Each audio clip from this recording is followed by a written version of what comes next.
You're listening to an Airwave Media Podcast. Feel like who art ed? Try to slice it. Who art ed? Mr. Wood art ed me. Good. Either way, it's ambiguous. It works on so many levels. I know. That's off to a great start.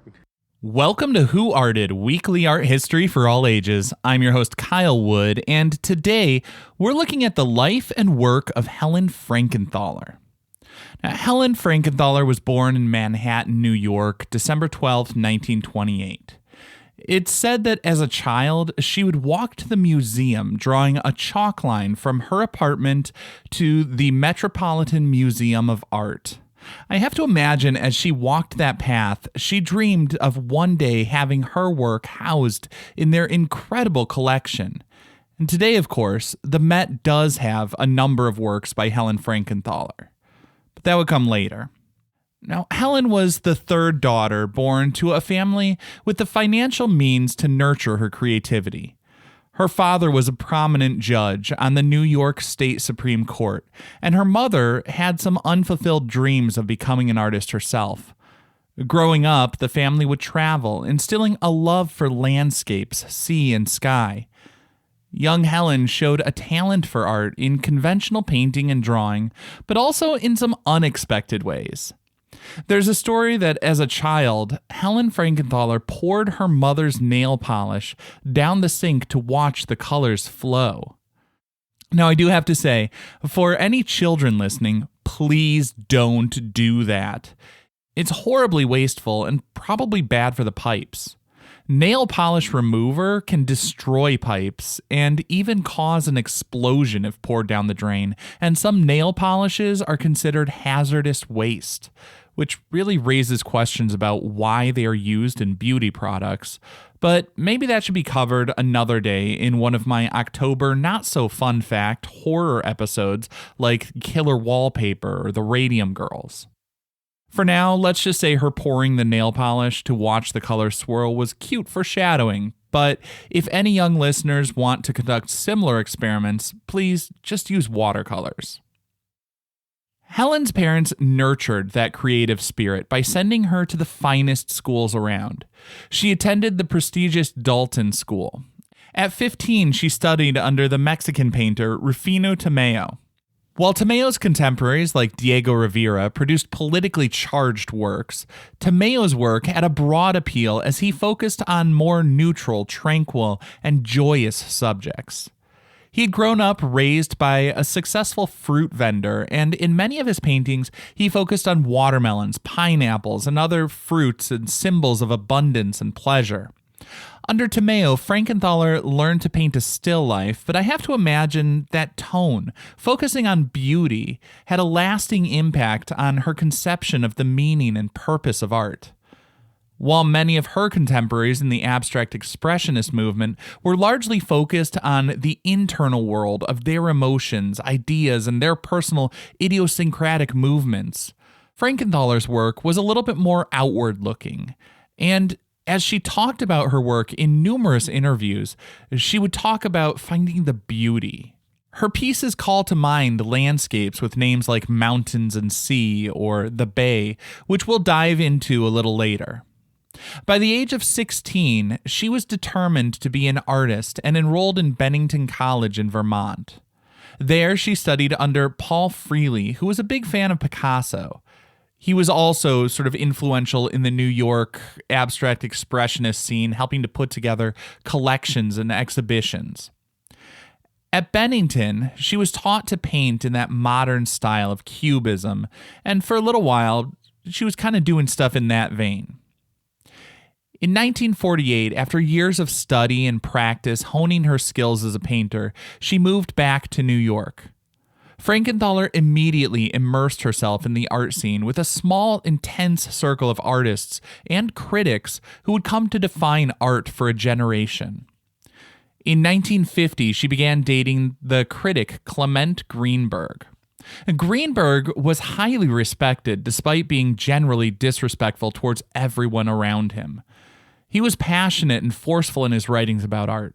He spoke with a confidence that made it hard to question his assertions, and he was an early champion of Jackson Pollock, so most people just kind of assumed he knew what he was talking about and trusted his authority.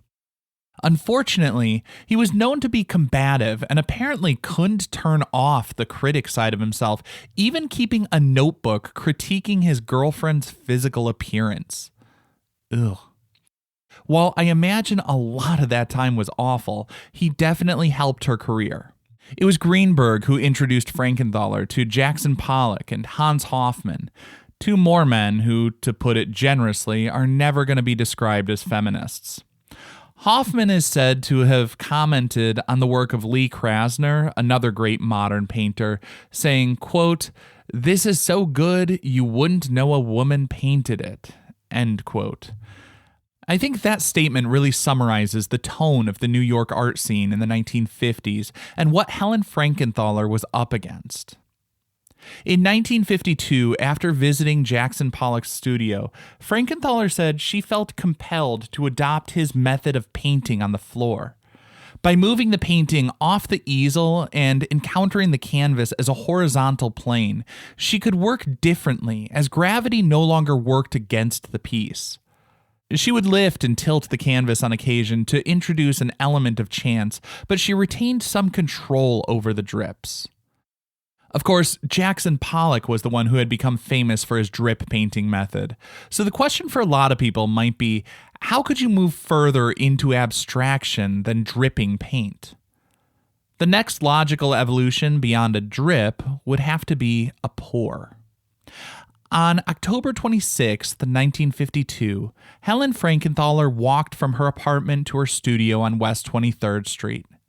The quiet loft space had skylights over a giant 7 by 10 foot unprimed canvas rolled out over the floor. Typically, artists would prime a canvas covering the surface to prevent paint from bleeding directly into the fibers. Priming smooths the surface, it helps preserve the canvas and makes the surface less absorbent so the paint will spread a bit more easily. Frankenthaler would later say, she must have been eager to get straight to work. In a combination of, as she put it, quote, laziness, impatience, and innovation, decided, why not put it on straight, end quote. But she didn't start putting the paint on straight. She started with charcoal drawing. They were loose sketches alluding to a landscape, but just the hint of the forms that would surely be developed later. She thinned her paints with turpentine and began to spread them over the surface. She watched the paint flow as it pooled and soaked into the fibers of the canvas. The result was something wholly new. The aptly titled Mountains and Sea is a hazy sort of landscape. On the right side, we see abstracted forms clearly in line with the title and inspiration for the work. It was inspired by a visit to Nova Scotia. And then, as we look across the painting, to the left, the mountains and sea seem to dissolve into pure abstraction. The landscape washed away in a flood of paint and turpentine. Or perhaps, if we read from left to right, the scattered elements on the left begin to come together and take form, building to become mountains and sea. The bleed and the uneven marks of the pooling paint were a revelation, and this painting, Mountains and Sea from 1952, is now considered Helen Frankenthaler's masterpiece. Well, it's probably just one of many, certainly the first in this line of work. It was a big painting, like I said, 7 by 10 feet, but its influence on other artists was absolutely enormous. She allowed people to see a whole new way of painting. It was a style Greenberg dubbed post-painterly abstraction, although it's more commonly referred to as color field painting. While Mountains and Sea is considered a masterpiece today, it took a little time for the general public to appreciate it.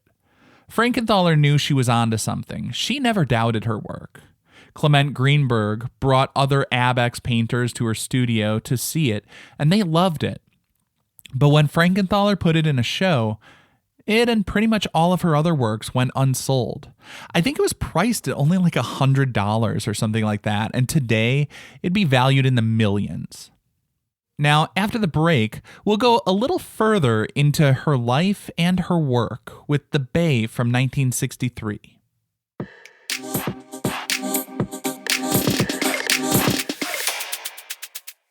Helen Frankenthaler found success fairly early in life. She was just 24 years old when she painted Mountains and Sea, the breakthrough work demonstrating her soak and stain method. While the piece wasn't initially a commercial success, it did resonate with critics and other artists. A few years later, in 1958, she met the artist Robert Motherwell, and that same year the two were married. Other artists, probably a bit jealous of their success and good fortune, would sometimes refer to Frankenthaler and Motherwell as the golden couple. While many of the abstract expressionists struggled financially for some period, there are stories of Jackson Pollock needing to steal food just to survive. Frankenthaler and Motherwell both came from wealthy families. They were known for throwing extravagant parties, and they were pretty quick to find success. By just her mid to late 20s, Helen Frankenthaler had the kind of success few attain after a lifetime of struggle, and it's safe to say there was some amount of jealousy. Of course, in reducing her biography to just the highlights, we could construct very different stories. She may have been the golden child, the youngest of 3 daughters, born to a wealthy and prominent family who sent her to all the best schools. Then she was introduced to influential critics and artists to set her on a glide path to success. We could also see her as a tragic figure. Her father, the prominent judge, passed away when she was just 11 years old, and her mother died by suicide when Helen was 25. After losing both her parents, she was left to find success on her own in an industry that was all too dismissive of the accomplishments of women. The truth is probably some mix of both, along with several other elements that we'll never even know about. Her life story, much like her work, has some bits that feel distinctive and give us a clue as to what may be going on, but ultimately, our interpretation can be more about what we're looking to find within the work. The Bay was painted in 1963 as Frankenthaler had refined her soak and stain process, and it was selected as one of the works for the American Pavilion in the 1966 Venice Biennial. While Mountains and Sea was made with diluted oil paints, The Bay is acrylic on unprimed canvas. She had found that using acrylics gave her greater control over the viscosity or how fluid the paint was. The Bay is a series of washes of blues and greens, organic shapes that flow peacefully. I personally always love a good blue monochrome. For me, the combination of Prussian blue and cerulean is so satisfyingly harmonious. It's the visual equivalent of ASMR. In The Bay, I see a range of blues, looking like indigo and ultramarine, mixed wet on wet and allowed to flow seamlessly into one another. But that organic pool of blue seems suspended in front of a more muted green and brown. Her successful color modulation to create a hint of depth reminds me of Hans Hofmann's push-pull color theory. The more saturated blues seem to pull forward in the picture plane, as the more muted colors seem to recede into the background, which is on some level creating a bit of visual tension, because generally atmospheric perspective would tell us that blue should recede because things farther away will look more pale and blue because of how light scatters through the atmosphere. There's a little bit of this figure ground play because the ambiguity of the shapes rolling off the edges of the canvas and variations in color saturation. When I look from a distance, the blue is out in front, but as my eye travels around the composition, there are instances where the green can feel like it's out in front of the blue. Looking at the edges of the shapes, we can see the blue bleeding into the green, a clear indication this paint was poured while the canvas was still wet. There's an element of chance here, but It's what some might refer to as sprezzatura, a studied carelessness. Frankenthaler gives the paint a little room to flow, to pool, to bleed, but within her parameters. As she said, quote, "I think accidents are lucky only if you know how to use them," end quote. As I look at the bay, the title indicates a landscape, and the brightness, the organic shapes of blue and green give me a sense of a bay. But more, it feels like it's about a happy, contented sort of a tone. There's movement, but it seems gentle, like sitting out on a boat drifting in calm waters. This was painted about 5 years into her marriage to Robert Motherwell, and I see it as a reflection of her happiness and inspiration from their partnership and their travels. Later in life, Helen Frankenthaler was asked if she could revisit one period in her life, what would it be? And she responded, the first few years with Bob. The bay represents a different sort of take on abstract expressionism. While many followed Jackson Pollock's and Willem de Kooning's aggressive and angsty style, Helen Frankenthaler's color fields are more gentle and at peace.